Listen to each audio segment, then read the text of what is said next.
Good afternoon. Where the hell is he? Is he late? I can't tell. How are you? I've been waiting. I'm here. Okay. Well, don't get indignant with me. I want to be doing the whole recording from this side because I feel like this is my better side. What do you think? I know they're all good. Well, they are all good, but try the other just for kicks. Oh, God, you're right. You should never face that way. Ever again. And I never will. You're pulling a Mariah and a Barbara. You know, when they go on the few times they go on a interview, chat show, Yeah. they all have to sit like a certain side. Oh, sure. And you're becoming a diva. Well, no, becoming. How funny. You know what? It brought me back to when we were trying to get that ABBA thing going back in San Francisco over the weekend. Yes. How did that work? We'll see how that goes. Yeah, I'll get back to you. I don't want to criticize, but look who took the photos. Who took the photos? Oh. Side-eye. Not to mention anyone, Jamie Litzy. No, it wasn't Jamie. Who was it? Shirley. Oh, Shirley. Oh, don't be mean. That's right. Don't be mean. But I don't know. Well, I Shirley didn't was see the horrible. photos. They were on your phones. I never saw them. I don't know how they I turned out. did see them, and luckily I have some incriminating video of Shirley sitting on the sofa, patting her stomach, playing the bongos. So, well, you know, whatever it takes to get maybe by. we'll share that. Speaking of, I had such a good time. That was so much fun seeing everybody. Yeah, so Dawn came back to the Bay Area for another visit. A friend of ours from high school, a previous guest on this very podcast, Jamie Litzy. Yep. She and her husband were visiting family from, they live on the East Coast, visiting family here in California. So mixed into their visit was a stay in San Francisco.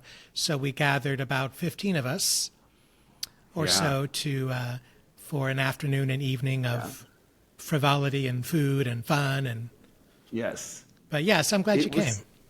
It was so much fun, and a huge thank you to Todd for hosting, and Todd and Bill actually for hosting. They're very good about that. They always do that. Yes, and boy, did he cook a lot of food. Oh my God! And and then you left, and then he made the bread pudding. Oh, I know. That's why I left, because if I ate the bread pudding, I would look like a bread pudding after. Shirley and I were the only ones that stayed, and Rude. finally, it was a nice gathering. Yes, it was. And like I said, I'm glad you were able to make the time to come up because I know you're very busy with work and everything else, and the kids. Yes, and well, that too. But the kids, one of them's asleep at my feet right now. He refuses to leave. He has a name. Only when I make money off of it. So unless you're on camera, don't talk, Rocket. Our executive producer, Rocket. Hi. No signature, no deal. Sorry. Anyway, so go back to sleep. Sorry. So I guess we could just jump in. What are we talking about this So we week? have a guest, Yes. big surprise from high school. Let me tell you, we knew and know a lot of people. We are very popular. Very popular. And we keep in touch with a lot. A lot of our guest, Marty, is graduate of the year ahead of us, and he'll be joining us and telling us where he is career-wise. I can't talk right now. Use your words, sound it out phonetically, slowly. Work-wise. Okay. And all that entails.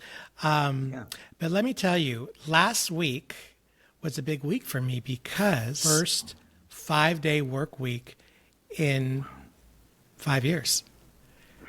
Wasn't it kind of nice to have a 4-day work week, though? You know, so it's like the half of one, 6 of one, half a dozen of another. Yeah. When I was working 4 days, but then over the period of a year, that's a big chunk of money that I wasn't getting. True. Right? So I'm like, living in the Bay Area on my own, that chunk of money could have been helpful. But it also served as kind of a mental health day because I picked it in the middle of the week. So I'd work 2 days, have a day off, work 2 days, and a weekend. So Tuesday night when I was wrapping things up at work, it was like, great, I can sleep in tomorrow. What am I going to do? Do I have plans? If I don't have plans, so what? So it was very laissez-faire. But now, Tuesday night, I'm like, I got to get up in the morning. So So, I mean, when do you not have plans? I mean, I think, there's always a you're pretty busy. meeting and a, thing that I'm going to. And so there's certain weeks that are busier than others. But it's just nice to be able to like have a whole day where I can just, if it's a beautiful day, I can go out to the park or go for a drive and go to the coast or something, right? Just something, again, just kind of a mental health day. So I just need to try to be more disciplined. I'm also, speaking of discipline, after my doctor visits, trying to be more diligent about going to the gym where I work, where I live. And I keep a little calendar of what I'm doing. So I'm doing better about that. So So that's what's on my mind right now. What about you? Yeah. Well, speaking of the gym, I kind of fell off my proverbial rower, which is literally, I'm looking at right next to me, which is gathered dust. The coat rack? Okay, well, here's the thing. It sits upright when I'm storing it away, so it could very well be a coat rack, but I have been very non-diligent about using it because work has been getting in the way, and I hate to use that excuse, but right when I want to get into a routine, I'm actually going to a project in Pasadena. Right. Starting Sunday. Actually, I'm going tomorrow. I didn't want to go, but I'm helping him out tomorrow, and then I'm going down on the Sunday to work for the next 2 weeks. Oh wow! Yeah, so it's like. So when you do that, do you stay down there, or do you just drive back and forth? No, I have a hotel and everything. How long? How far away is it? Well, Pasadena from here is probably about an hour drive, but depending on the traffic and everything. Right. Yeah. So I mean, it's beautiful over there. It's going to be an interesting project. I don't want to do it. So I'm one of those points where, I'm at a certain age where I want to pick and choose my projects, but I was kind of coerced into this project where they really needed my expertise because it is so, it's hard to find this. So anyway. So I've got something to remind you of that we spoke of, and there's something a little story I want to repeat. So the reminder is, I'm sorry. Yes. Well, don't forget, we need to take a little break. Let's do the break, and I'll tease with, I'm going to remind you of something. I'm going to repeat a funny story that I shared before. When are you ever going to get this routine down? We've been doing this for 500 years now. You should know how it works. All right, fine. I'm just kidding. So we are Don and Gary. No. Yeah, I have to take a break. We have to take a break. You take a break and come back. I'll be right here. I'm going to take a break. No, just fine. Hold on one second.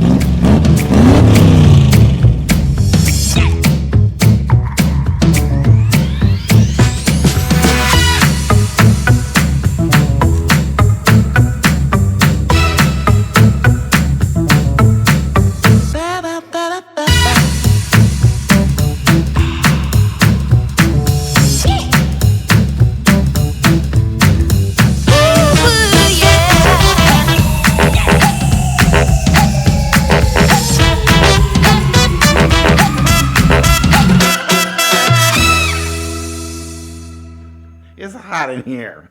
Oh, sorry. Welcome back to Don and Gary Doing 60. You can find us on Apple Podcasts, Spotify, Facebook, Instagram. Did I say Blue Sky? No, but you will right now. Blue Sky. And of course, you want to see all of this and all of that, come into our YouTube channel at P5 for Pod. We're here to navigate the world at this age. Anyway, sorry. That's okay.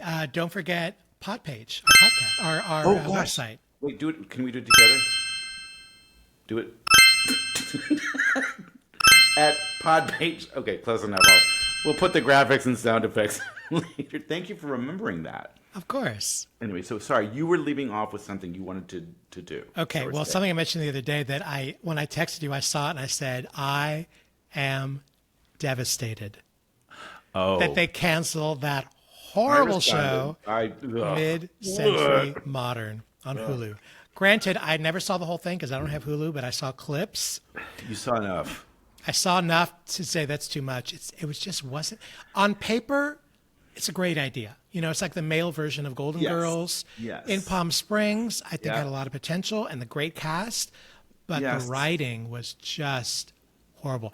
But I don't know if you delved into the comments on social media. Oh, I do read them, and it was very mixed, wasn't it?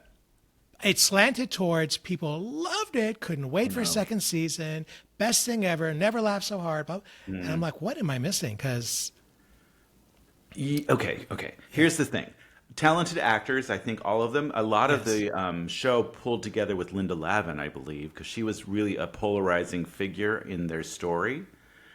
But I have to say, I mean, I agree with a lot of the comments saying like it was kind of stereotypical. It's a little bit like contrived. I mean, Matt Bomer was fun to look at and everything, and Nathan Lane is a great actor. I didn't know the name of the other actor who was there. Right. I don't.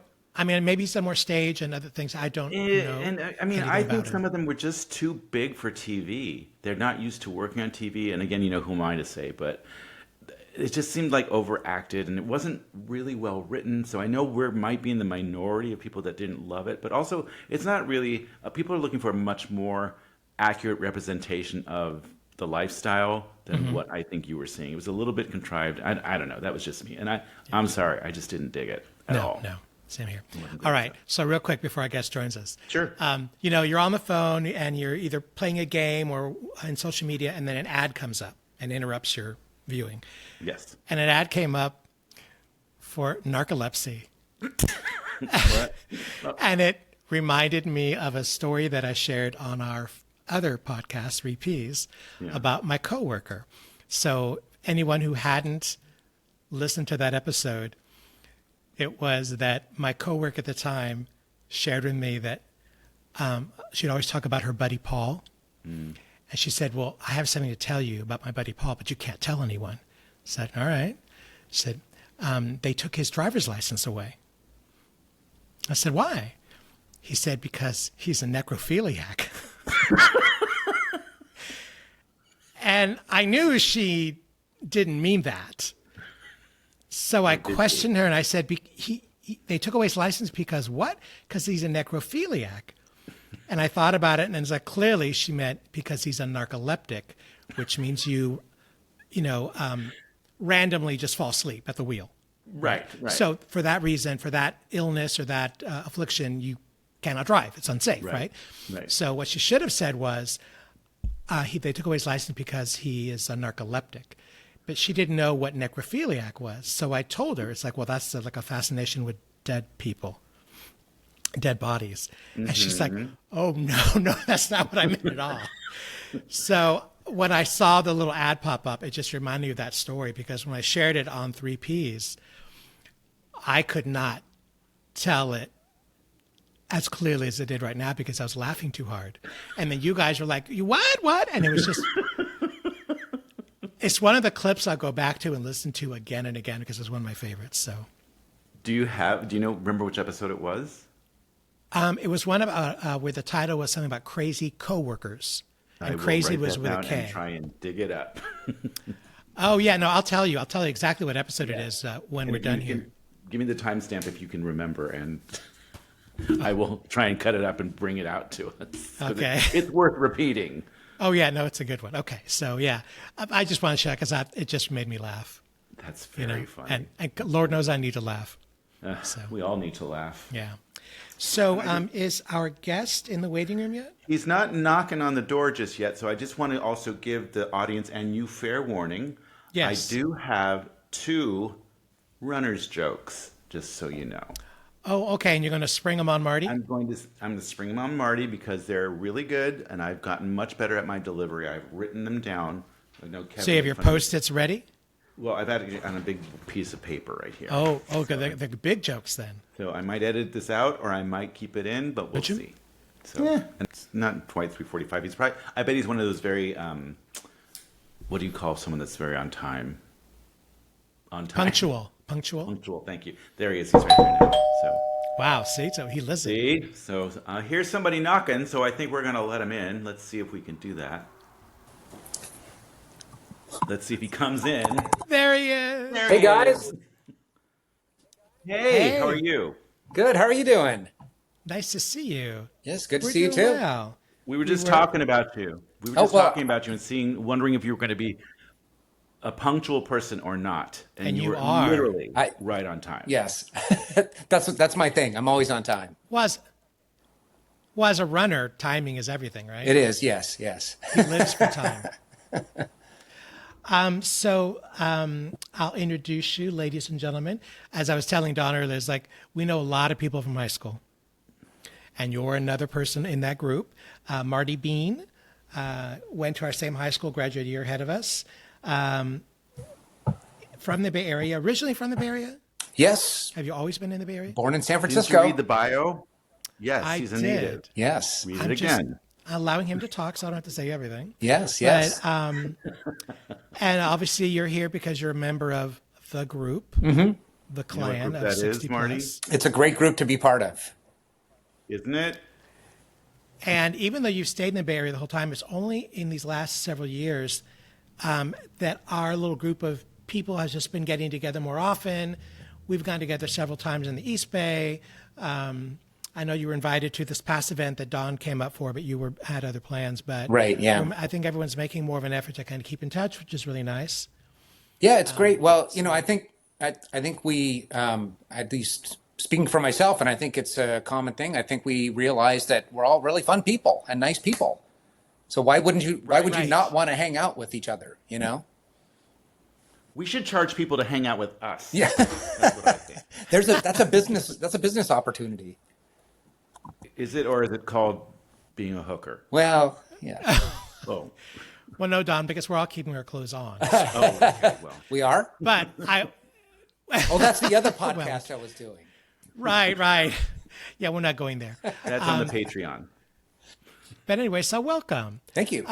So we will kind of maybe take a little look back and then look at where you're now and where you're going.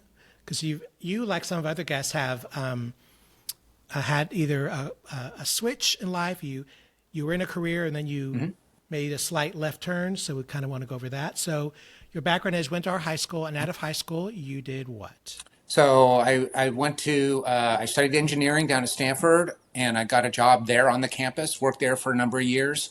Then I worked for a couple of small consulting firms in mostly traffic engineering.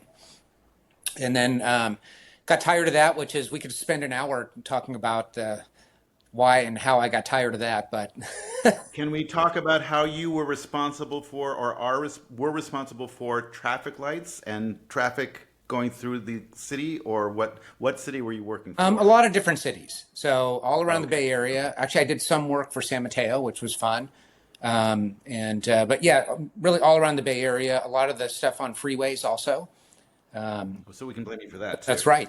So, Oh, good. and one of my claims to fame is, if you're going to the San Francisco airport, say you're coming from San Francisco, when they redid that whole interchange, this is like 25 years ago or something like that. Yeah. Yeah. The way that they had it, we were all looking at the way they had it, and it's like, wow, this is going to be really hard to make the traffic work because there's so much traffic there. And I said, well, why don't you make the exit like 2 miles further back? And you kind of go along beside the freeway and have all these little connections with the ramps along there, instead of taking it off right before the ramp that goes into the airport. And everybody's like, Yeah. oh, okay, let's do that. Genius. And so it works quite well. So So that wait, was that you. was you? Yeah. That was your idea? Yeah. No way. Yeah. So we're talking about the 101 approach, yeah, right? southbound. Southbound. From South City or from Burlingame? No, from South. No, City. from South Coming- San Francisco, coming from the city all the way down. Yeah. Oh, And because you like get off the freeway before San Bruno, I Yeah. think, and you kind of go under that and everything. Yeah. Yeah. Right where the 380 turnoff Yep. is, you Yep. keep going straight Yep. and you're following. Yeah. Yeah. Well, now every time Well, I do that, okay. I will be thinking. Every time you do that when the you traffic deserve is a working, then You deserve a huge raise for that. I take everything I said about, take it all back, saying that you were responsible for all the problems in the city. So, okay, you've redeemed yourself. Thank you for that. But on a related matter, Yes. could you press a button and just mess up downtown San Mateo traffic? No. Oh, Oh, No. that's Well, too bad. do you know anyone who can? I don't, actually it's funny because you see in movies sometimes, right? There's like some terror plot, and there's some guy on a computer and he types something in and all the traffic signals go haywire. That's slightly unrealistic, but So, real quick, Mark, Yeah. your bio also said that you snuck in a master's degree in transportation engineering. Was this prior to or post? no, this is while I was working full time. They have a great program at Cal for transportation engineering. And I went there. It's usually a 2-semester program, and I was able to stretch it into 3 because I wanted to keep working full time.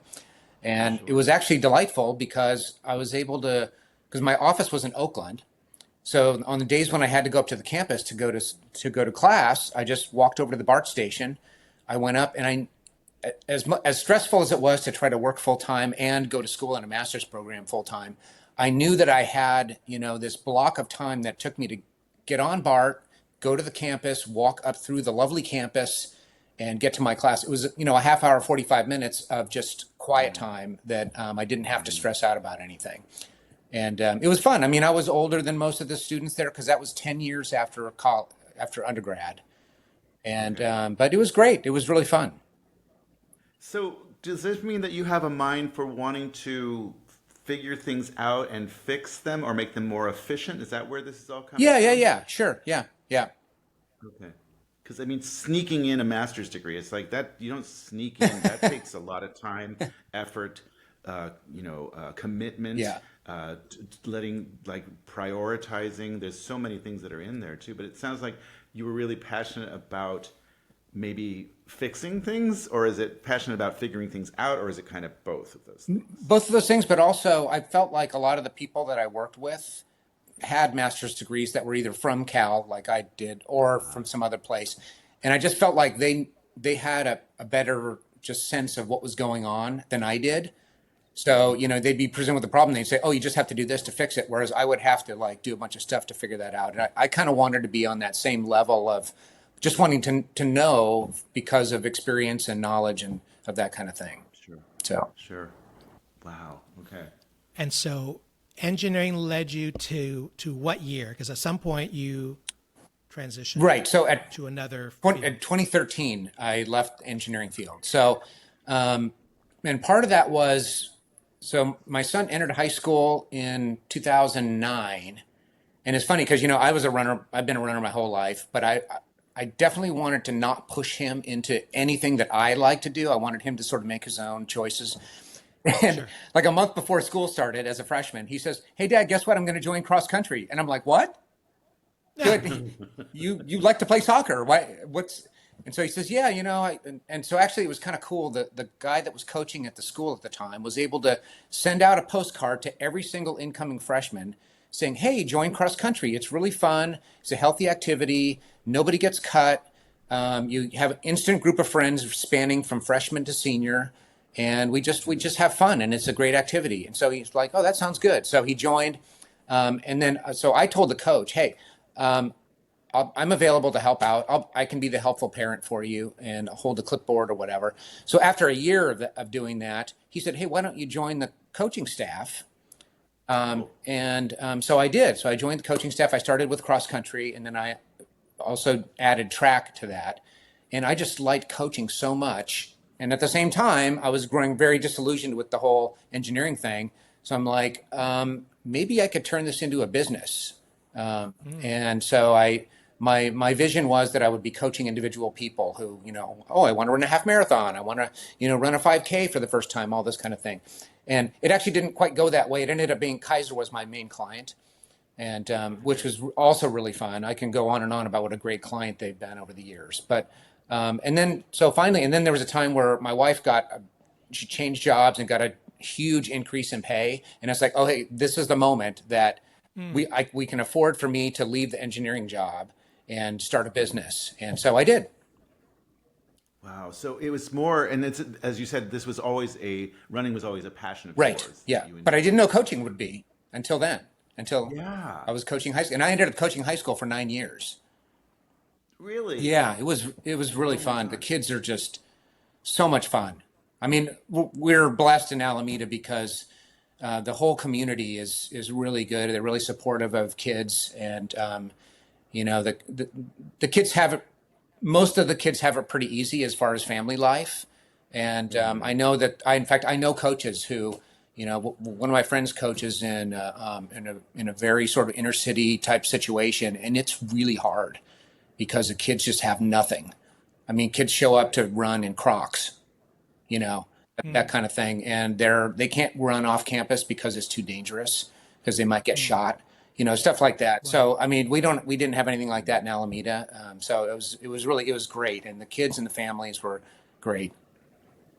So, and also because you have such a passion for running, being a coach seems just like an easy fit. Yeah. Yeah. Because it's something you already have passion for. Yeah. Yeah. You're not coaching something that, Right. that you don't have, that you don't Exactly. engage in Right. yourself. Right. Yeah. And so, you remember Bill Dascarolas Yes. and so he was still coaching when I was coaching, and I would bump into him. We'd be at these big track meets or cross country meets, and I'd bump into him and everything. So he was a great mentor. Actually, there were a number of times that's when I was able to ask him things, and he was able to give me great advice and everything. What a great guy.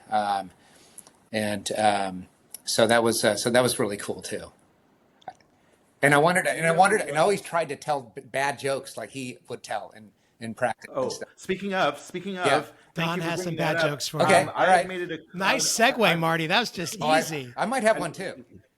We didn't have to coach them into it, audience, just so you know. We didn't have to coach them because I have a thing about telling really horrible jokes and telling them really poorly also. So here's my first one, since you warmed us up, okay? Then you can give us one if Okay. you want. What path do early morning runners take? Oh, I don't know. The psychopath route. Ha! Ha! Ho! Ho! Where's your knee? Slap your knee. That's good, That's yeah. a good one. Yeah. Okay. Gary, you can laugh too. It's okay. I got one more. Don't Okay. worry. All right. I knew you were worried, Gary, so I've got another one. I'm very worried right now, but go ahead. Did you hear about the runner who likes bridges in Paris? They're insane. Oh, yeah. Stop. Yeah, Stop. yeah. Please stop. I know No another more. joke I with that can't same just- punchline. So Okay, go ahead. Yeah. You got one? yeah. So actually, that reminds me. Did you hear about the news about the actress that got stabbed? Her name's Reese. Did you hear about this? Reese. What is her name? I can't think of her last name. And someone says Witherspoon. Yes, and I said no with a knife. Okay. I heard that Gary? from a guy, a bar in Nashville. The bartender told that one. So I heard that one on social media. I'm Okay. like, I have, since I was not prepared, I can't just come up with a joke Yeah. on the spot. But can I segue for one moment? absolutely. I want to ask Marty, because you said you've been running all your life, as in like from elementary school on, middle school? From high school. How okay. I started our So- junior year in high school. And I set a record while I was at Aragon. Did you know that? I did not. Please share. I have the most last place finishes of anyone ever in San Mateo County. Wow. I'm pretty sure Badge that's. of honor. I actually finished last. I counted. I finished last place in various events 19 times in 2 seasons of track and field. You're the Susan Lucci of running. There you go. No, she was She went second, nine- right? Oh, She right. went 19 times Yeah. without ever. She got nominated 19 times, Yeah, but didn't and win never- until like yeah. the 20 time, whatever. So behind you with all the medals and the banners and the whatever you call the Bib numbers, yes. the bib numbers. Is there one for last place? No, but there were. Let's see. From this event here, this was the World Championships in Finland.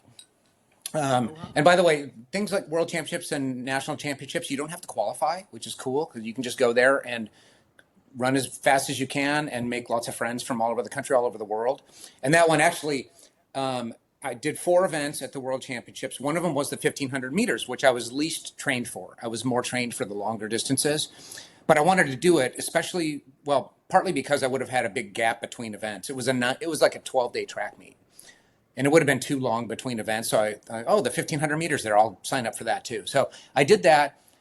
And they had preliminary heats and then they had a final. So in my preliminary heat, I was so far in last place that I got one of the best pictures ever of me running because the photographer had so much time to set up the shot.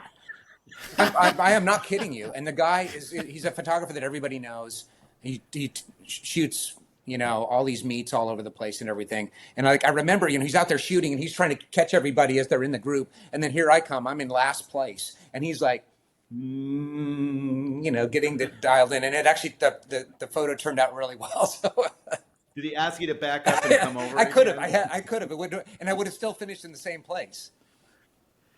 Well, I don't want to brag, but I did a half marathon when I was 48 years You old. should brag about that. Down in San Jose. I'd never done one before. Some friends like, you want to do that? All right, I'll do it. Didn't know what the hell I was doing. So I did not come in last. Okay. I came in second to Okay. last. So I was, some people were running, some we were walking, but we did the whole thing. Great. And you were cutting through a neighborhood where some people I saw were doing shortcuts. They were cutting across streets rather than staying on the path. I did not do that. I stayed on the path. And there's the truck that sometimes follows you that, like, for someone that gets injured, Yeah. that they can give you a ride, Yeah. or maybe they've got, food or water Yeah. if you're feeling malnourished or whatever. Yeah. And they were behind me. You want to ride? Like, no, I'm going to go. And I made it all the way across the finish line without cheating. That's And I was great. second to last. Good for I you. got a medal. That was your first half marathon. So when's the next one? My only one. Oh, And Yeah, that when's the was, next one? I was 48. So what's that, like 15 years ago? 12 years ago. Wow. Yeah. Okay. Yeah. So anyway, there's my. Good for you. So, Marty, let me ask you real quick. What is it about running? Because I know some people find it as a religion. And I've seen a book actually recently. I listened to a lot of Wait, Don't Tell Me on NPR. I do too, yeah. The host there actually was a runner who actually wrote a book about running.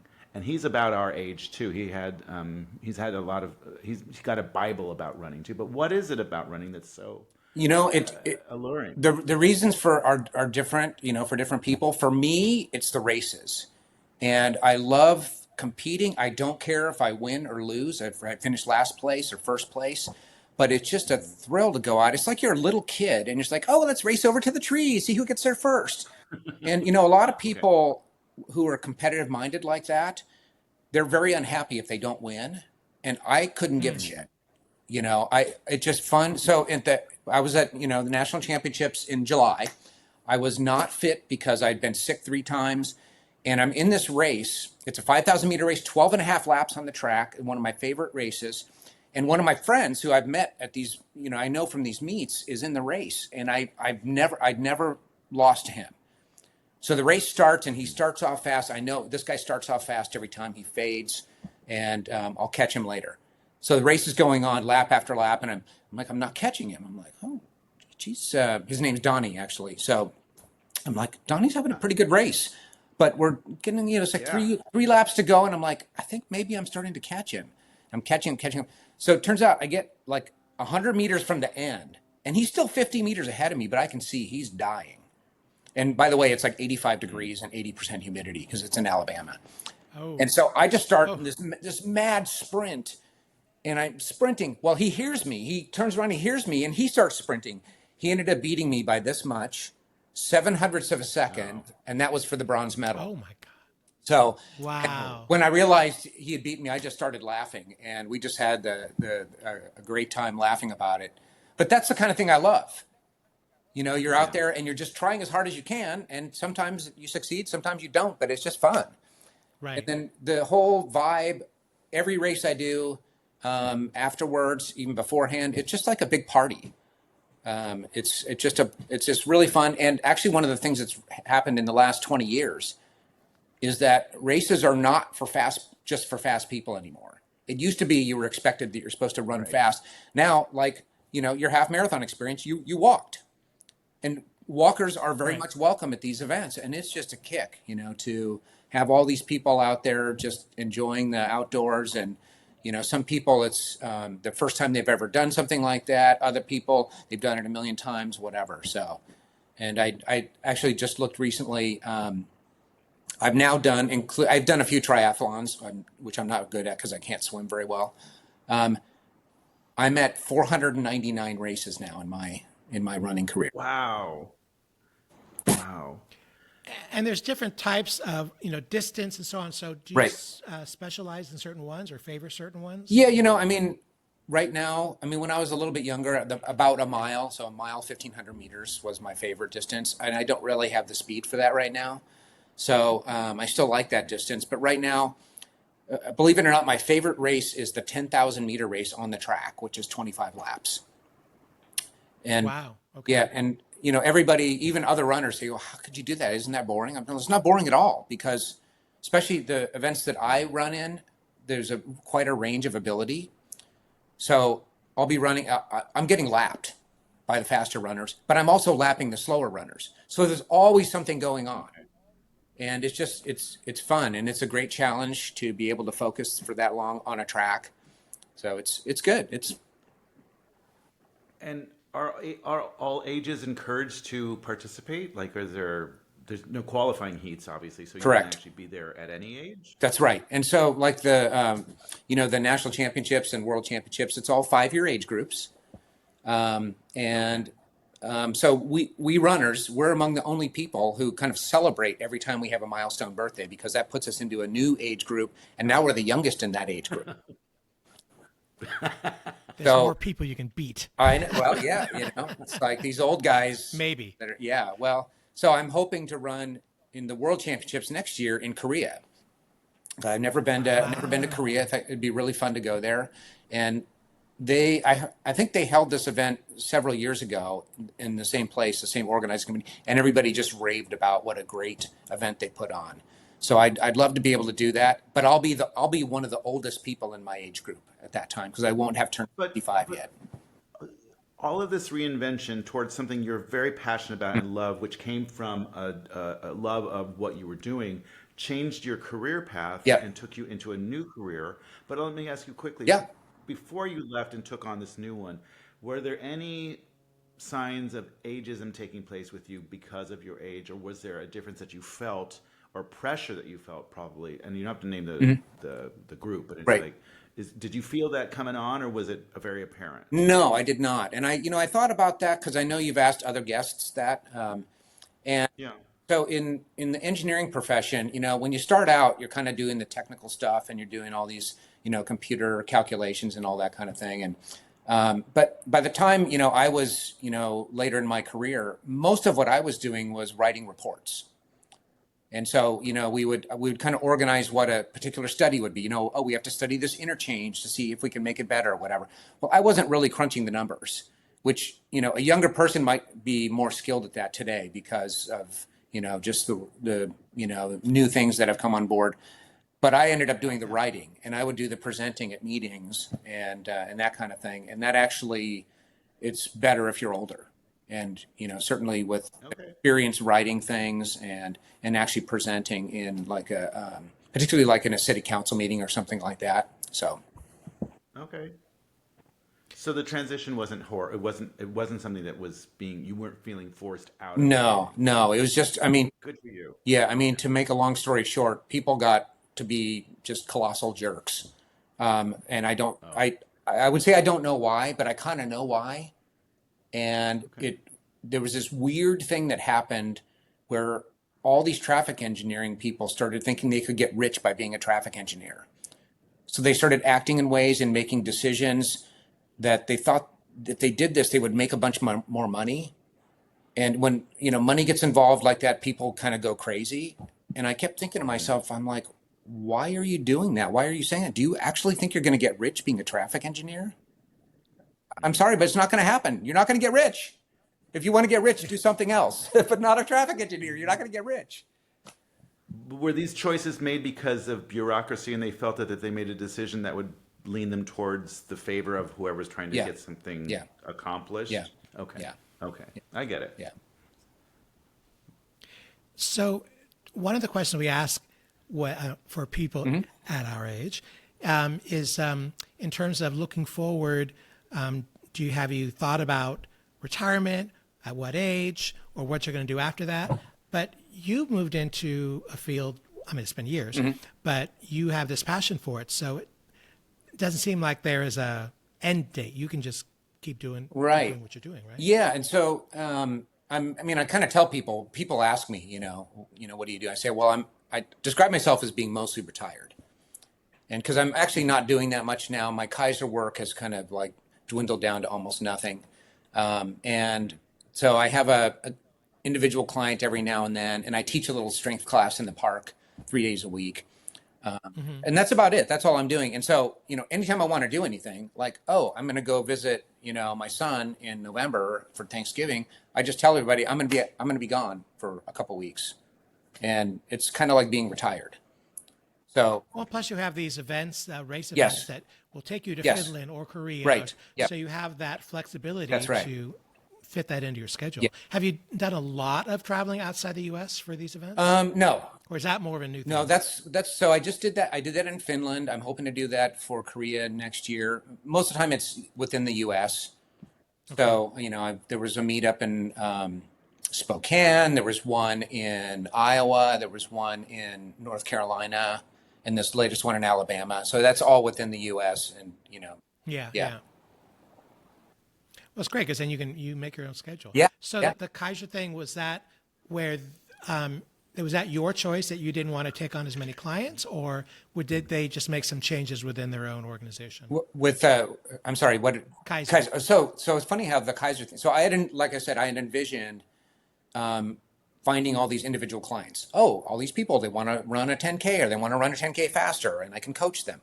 And I kind of found that people weren't interested in hiring a coach for running, which was kind of a bummer because that's what I wanted to do. But then I bumped into a woman I know who is a parent of a couple of girls that Cameron danced with in, I think in like middle school age. And she's a doctor at Kaiser. I bumped into her on the street.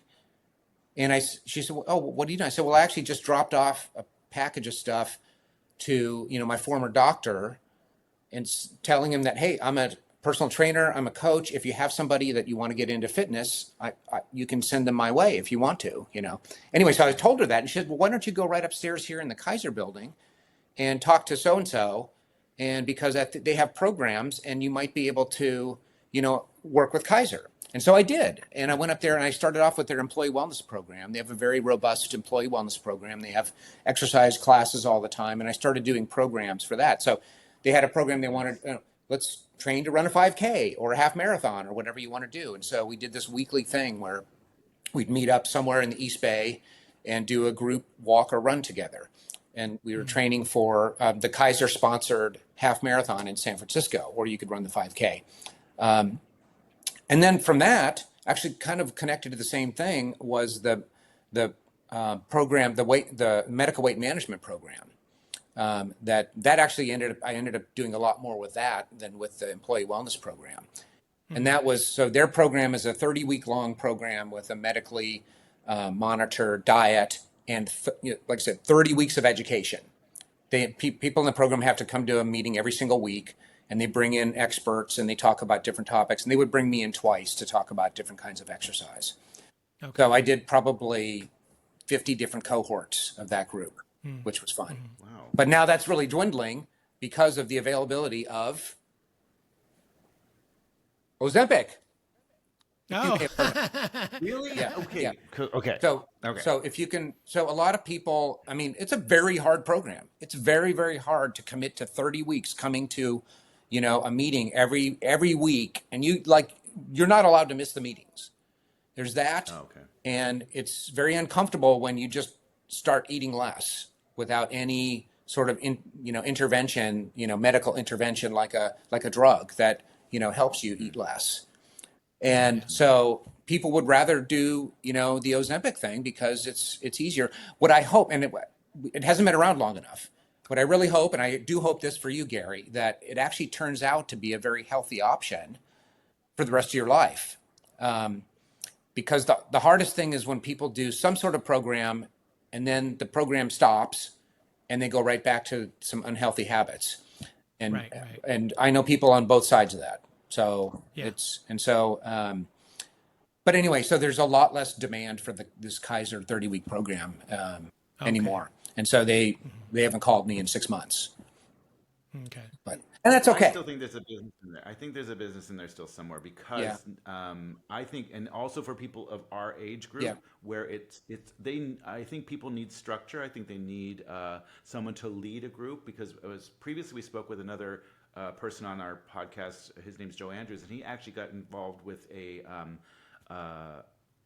what was it, Gary? A triathlon group. I heard that. I was listening to. Yeah, and he was really, and what was really amazing about that was that it created a lot of community. Yep. There was an offshoot that created, and you mentioned that people are enjoying running and are very cordial and like to run. So I still think there's a model in there somewhere. Yeah. So. And I'm not trying to grow my business anymore at this point. I'm very comfortable being mostly retired. It does allow me to spend all the time that I want if, running, if I'm not injured, like, The way you want. but, or riding my bike or all those kind of things. So that's fine. Yeah.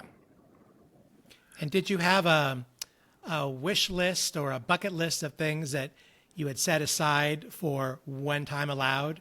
And maybe is that time now? Yeah. I mean, it wasn't specific things that I wasn't able to do before, but now I can do more of it. So for example, if I want to go for a bike ride, a fairly long bike ride, it might take 3 or 4 hours, right? And if I'm working, if I was working in an office, I couldn't do that during the week. Right. And now I can do that whenever I want to. And Yeah. so I'll do that on the weekends with other people, but also, I could just, it's, Wednesday afternoon, I'm not doing anything for the next few hours. I can hop on my bike and go for a ride. Mm-hmm. And so that's really, I really appreciate that. Or, I think about a year ago, I thought, you know what? Nothing's happening this next week. I'm going to go over to the Eastern Sierra and look at the leaves changing. So I went over there for a week and just spent time hiking and riding my bike around over there and enjoying the lovely fall colors. So, Wow. yeah. So I have a question. Yes, sir. What you sound like, or you seem like you're pretty intelligent. Try to be. I fooled you. That's how we treat our guests here. No, Wow. what is your relationship with technology? And why I ask that is because when people have children, most times we find as boomers that our technology skills are not anywhere near the equivalent of our children. So how is that for you? Pretty good, but here's my complaint about the world of technology. Okay? Okay. All you read about every single day in the news is what? AI. Right? Yeah. The whole world of technology has moved into AI. But why can't I get my email on my phone to work right?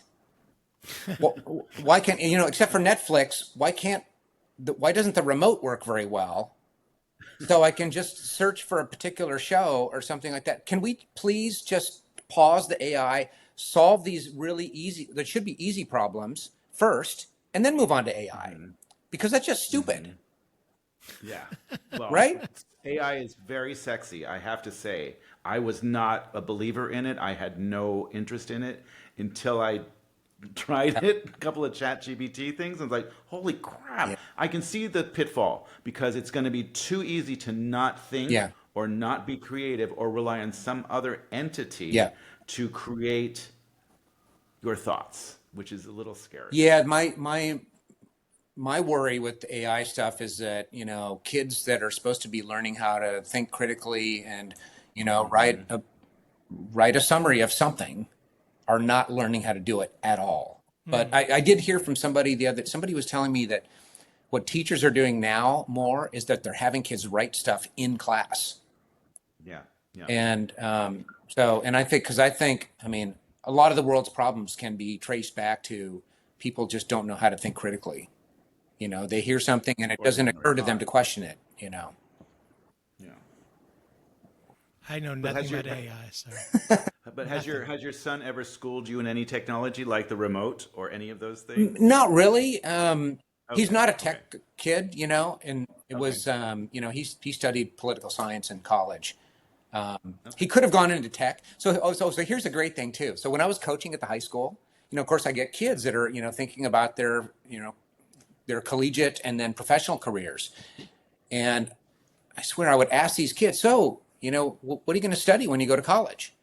Oh, computers or, technology. I'm like, oh, really? Did you like that? And they're like, not really. And there was this mindset that they've been told over and over that the only way to earn a living is in the tech field. And I'm like, it's actually not, my son studied political science and I literally had to move stuff out of his on-campus dorm because he had to start work on the Monday after graduation. And he didn't have time to move his stuff out. And that was just because he was passionate about what he was interested in. And he got a job right away, and kids get this idea that it's, they're not going to be able to earn a living. They're going to be, they're going to be living in their mom's basement, if they don't work in tech, even if they do work in tech. But so I tried to really support the kids that were interested in other stuff. I had a couple kids that went to school and studied art. And some of that combined with technology. One of my kids that was on my that I coached, I just was, what was the movie? The dragon movie, the animated dragon movie. What was that? How to Train Your Dragon.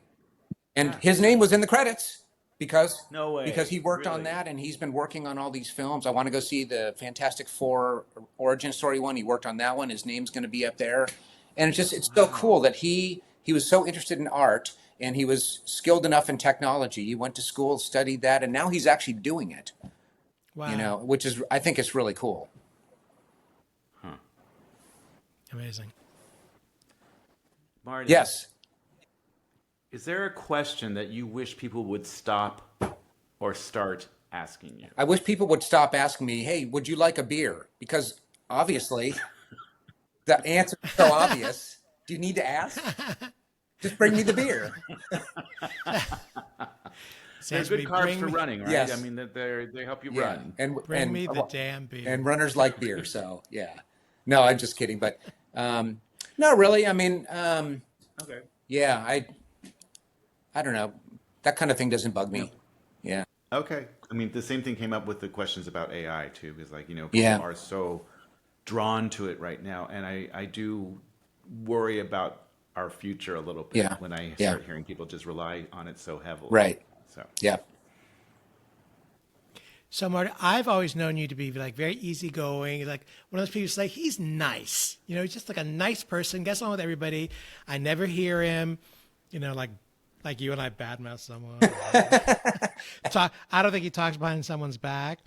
In terms of how you take things in, do you kind of let things roll off, or do you stress about certain things? Or, I mean, personality-wise, you all just seem very kind of easygoing, direct, easy to get along with, so on.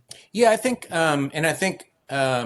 in terms of interacting with people, I think I've always been that way with a couple of exceptions, which I'll mention in a minute. But I think the only thing I get uptight about is hearing about crazy things going on in current events.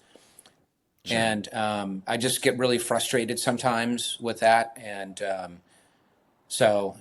but Yeah, and I think yeah, but in terms of day-to-day stuff and meeting up with people, one thing that I think I've changed a lot, and maybe more so recently, is that socially, I've become much more outwardly social than I used to be, and I don't know why that is, but so I'll go up. So I'll run with some different social groups sometimes, and nowadays I am not afraid at all to just walk up to a complete stranger and introduce myself and just start a conversation with them.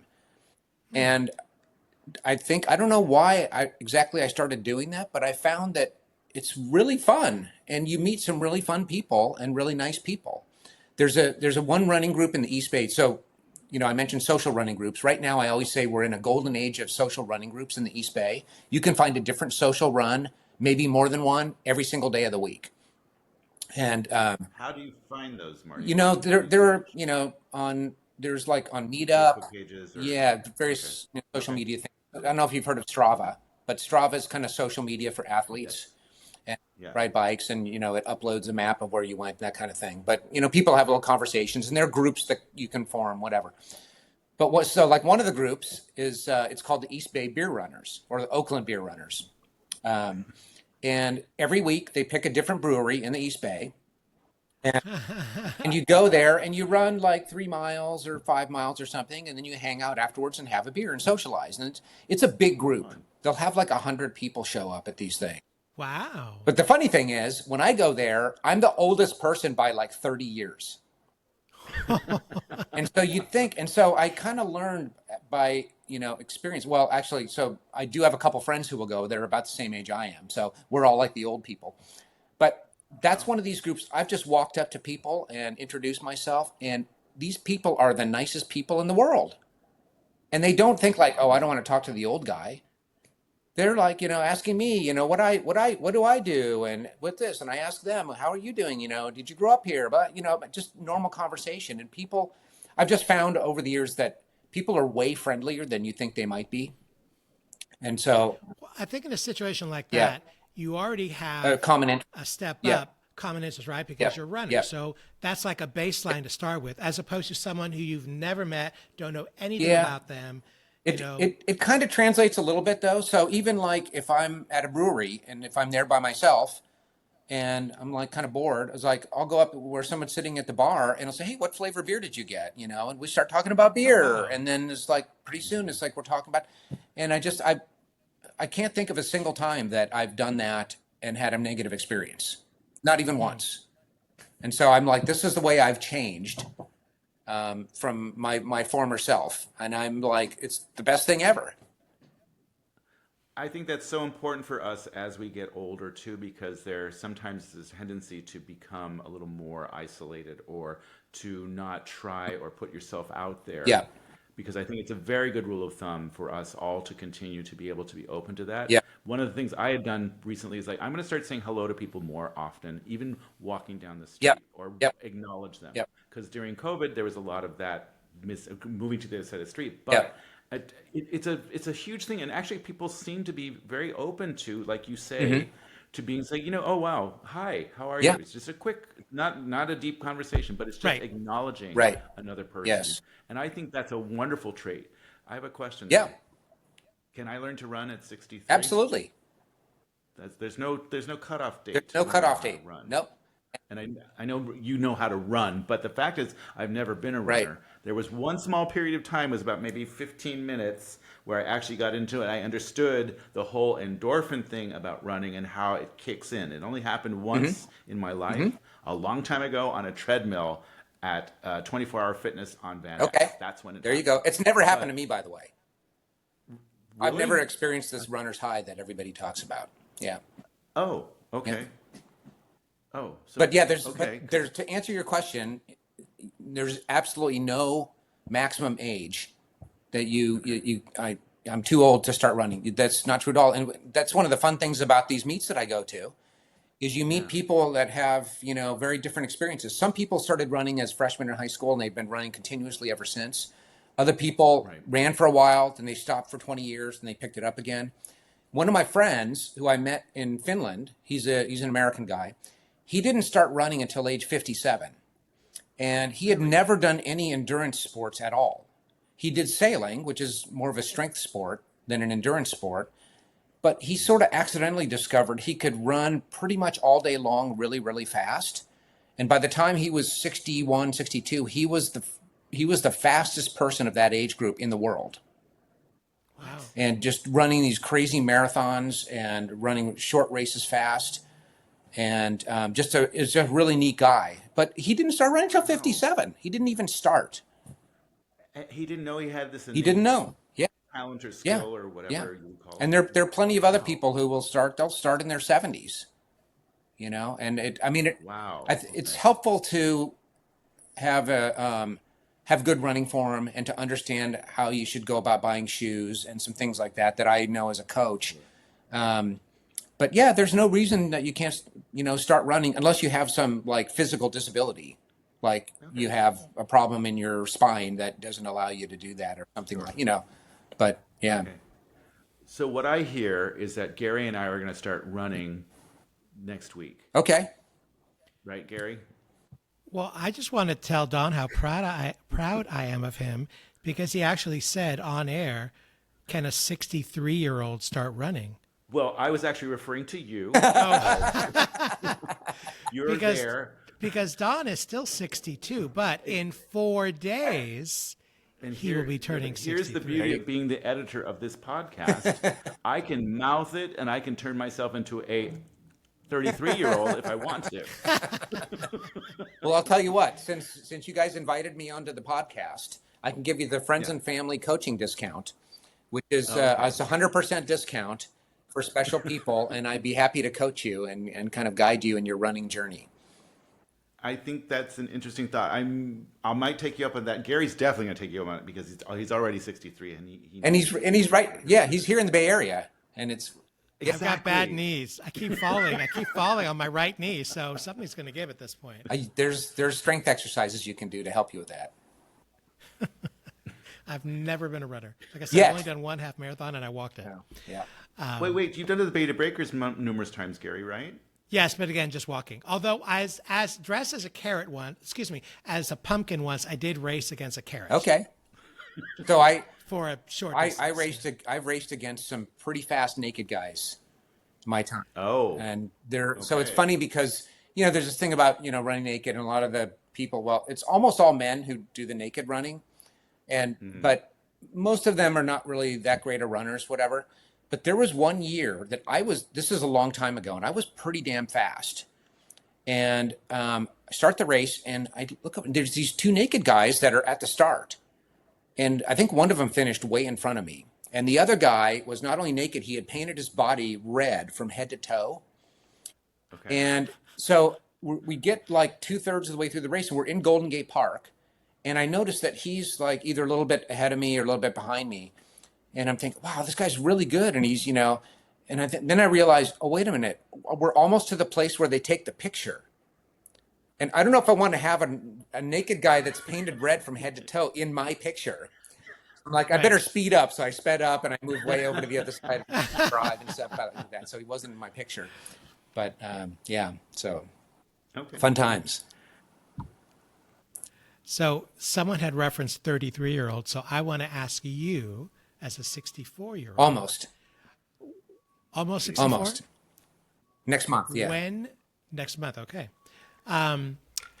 If you could go back and tell your younger self, or give yourself some advice, and you can pick the age, 18, 25, whatever, what advice would you give your younger self? I think probably a couple things. One, just in general, just chill the F out. I think I stressed out about, various things more than I really needed to. And I think I learned about that. So I was in therapy for 11 years. And it was funny because the reason I decided to do that was I was having trouble communicating with my mom and dad. And my wife had said, well, why don't you, find a therapist? And so I found a therapist, went, several times, and we resolved that issue. And I thought, I really like this. So I kept going to the therapist like every other week for 11 years. I went so long that she retired. And she actually asked me, she said, do you know how long you've been coming to see me? And I'm like, I don't know, like 6 or 7 years. She said, 11 years. I'm like, oh my God. But anyway, so that taught me a lot about just not taking things quite so seriously, whatever. And I think to tell my younger self, the other thing is what I know now about socializing. It's like be comfortable just walking up to someone and introducing yourself and saying hi. And you can meet a lot of really cool people that way. I bet. So that's something I've never been comfortable doing. Like going, even at a party where, filled with people, everyone assumes, because I'm outgoing, I can talk to everyone. I am the quietest one there. If I don't know anyone, I'm not comfortable walking up to someone I don't know. I didn't used to be, and now I am. Wow. And it's fun. And Was you it the got beer? there- No, that's it. It's not. But Marty, you got there not through the therapy Right, though. right. You got there on your own, Yeah, right? yeah, Okay. yeah. And I don't really know what triggered that. I don't know why I suddenly suddenly, probably gradually, but I don't know what made me do that. But Well, I mean, we as we get older, Yeah. there's a lot less things that we want to hold on Mm-hmm. to, right? So one of them sounds like you were letting go of the worry about what the outcome was going to be. yeah, About that. I think you're right. Yeah. That's great. And I think, once you do it a couple times and you realize you don't get rejected by doing that, then it's like, why not keep doing it? It's fun. Right. Yeah. Yeah, I'm that way where as I'm older, I'm less worried about, approaching someone Yeah. and what are they going to think? Or Yep. It's like, Right. what's that line from the movie? I'm older and I have more insurance. Like, I don't care. Wanda. Yep. Yeah. That's right. Yeah. I don't care. So Marty, who would play you in a movie or television? I I wanted to prep you on that. know. one, So I mean, full disclosure for anyone listening is that that was one of the potential questions that you guys were going to ask. And number one, it's difficult because I never remember actors' names. Okay. And so literally what I did to think about this, to prep for this question, was I Googled, famous actors and just got a list of actors. So the ones I came up with were Jeremy Renner, as long as he's not Okay. like, being run over by his own snowplow or something like that. Oh, Right. Yeah. So that was very scary. Right. yeah. Yeah. And then let's see, who was the let's see, I made a note here.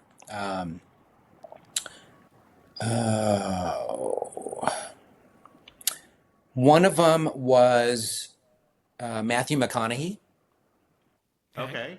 and I just love how he, and his like joke is like he's always saying, all right, all right, all right. All right. All And he just seems right. like a very kind of laid back, cool guy, and Yeah. And actually, the funny thing is that I was thinking about, well, should I think of someone who kind of looks like me or is the same shape I am? And I couldn't think of anybody that looks like me. Unlike my dad, who was once described as looking like McLean Stevenson. Okay. Oh, And I'm like, okay. I never thought about that. And I looked at a picture of McLean and it's like, oh my God, that looks just like my dad, which was funny. But See, I can see that in you. Yeah, I can see some resemblances. I can see that. yeah, too, maybe, absolutely. I guess. Yeah. Anyway, I can't find who the other person was, but But that's okay because it's mostly a question about who Yeah. you believe it could be. It could be someone because of the trait you had. It doesn't mean physical at all. It means like a trait or something that you find that's something that you are aligned with. That's all. Yeah. That's all that is. yeah. So, Mr. Pfeiffer, any other questions for I our think guest? we've ran the gamut. Get it? Yeah. Ran Ran- the gamut. yeah. And the Yeah. gamut. That, Were you I holding just- on? that one was for free, you guys. That was for free. I didn't even have But to you cut know it what? down. That was good. The whole it's insane. No. Yeah. But that, see, because it's more See, the natural. problem is just when I rolls write them off. down, they suck. When I come up with them with my brilliant comical timing, it's easier. It So, yeah. sucks a little less. Yeah. Well, anyway, so Marty, thank you very much. This was a so much pleasure. fun. It's great getting back in touch with you, and I think it's kind of cool because you had said before, a couple get-togethers ago, it was really nice to run into you, Yeah. and I forgot what a great, nice guy you Oh, well, are. thank you. And Likewise. well, because we hadn't literally seen each other in 30 Right. years or something. Yeah. Literally. Yeah. So it's a pleasure to be back in touch with you. I can't wait to run into you again. Yeah. I can't wait to run into Gary with my car, but Yeah. into you, I'd love to run into you at the next meetup. And one of these days, we keep threatening, Frank, who also lives in Palm Springs, to come down. We're planning to just surprise him and just show up at his front door. But I know you're down there, and you guys live fairly close together, I think. I am literally, and I figured this out when we spoke last, was that I'm literally 1 block away from him. Nice. Wow. Never seen him Yeah. before. I mean, obviously, I wasn't looking to Yeah. see him, but now that we know this, it's like, yeah, we'll definitely do that. So one of these. And he's down there full time, right? But you're there, Yes. obviously, hit and miss. Yeah. So Yeah. Yeah. Yeah. So anyway, We'll do it. thank you again, Marty. This was a Oh, it was pleasure great. Yeah. speaking with Yeah. you. It was fun. It was great fun. Congratulations on everything. Thank you. It sounds like you're really moving in a great direction, and you seem very happy. So I think we're happy for you too. I know we're happy. Thank for you. you too. Yes. For No, I'm sure. happy too. So yeah, and it's Well, great. it's been great reconnecting with you guys too. So it's Yes. been super fun. Well, and congratulations again. Can't wait to look forward to seeing you again when we get to the next get together. Gary, you need to plan something apparently. Apparently so. It Yes. sounds like you guys are on a thread of communication too, which keeps everybody in the know, right? I do what I can Yeah. With what you got left. with what I have left. Yes. At this age. Okay. So Nice talking with you, Marty. great talking to you. Let's schedule our running coaching sessions. Yes, actually, I might take you up on Okay, that. for So sure. we'll see. Yeah. Let's do it. Okay. All right. Talk to you later. Take care, guys. Thanks, Marty. Thank you. Take care. Bye-bye. Bye. We're back. We're back. That was so nice. He is such a nice person. He is a nice guy. I know I said that in the recording too, but I forgot what a nice guy. And I truly admire what he shared with us about being more comfortable just going up and saying hi to people. Right. And I think that's a huge golden rule for all of us. I think you never know until you try and find out. But I get the hesitation about it. But I mean, I want to try and do that too. I want to try and do the same. But as you thing. said, I mean, it might be uncomfortable the first couple times, but once you start doing it, it becomes, you become less affected by it and you know, like, why not? And what's the worst they could do is like be rude. Like, all right, fine, you're rude. Okay, get away from me. Whatever. Exactly. So I say that to you all the time. I know. So you ready to close us out? I think we are. So okay, don't worry. There's no script. Do it the way Gary. We have wrapped up another successful episode with another great guest. Yes. I know that in the can, we have episodes that are coming up with more guests, either on your favorite podcast platform, which would be Apple, Spotify. There's also Blue Sky.